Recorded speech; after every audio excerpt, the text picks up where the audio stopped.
কালকে ইফতারের পরে আমার যা অবস্থা ছিল, আমি চোখ খুলে তাকাইতে পারতেছি না, কিন্তু আমার অ্যাসাইনমেন্ট শেষ করতে হবে। তো আর কি, এইরকম অবস্থা নিয়েই আমি আমার অ্যাসাইনমেন্টের কাছে বসে গেলাম। কারণ এইভাবে কাজ না করলে, যদি কফি খাই তাহলে আমার আবার রাত্রে ঘুম হবে না। তো কফি তো খেতেই পারবই না আমি এই জায়গাতে। তো আর কি,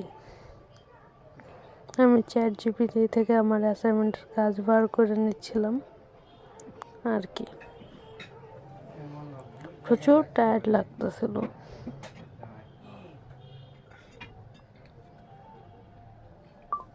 তারপরও করতেছিলাম আর কি কোনোভাবে। আর আমার বাসার এই পাশে দাদু ঠাকুরের কাউ কাউ তো চলবেই, তো তারা কাউ কাউ করতেছে।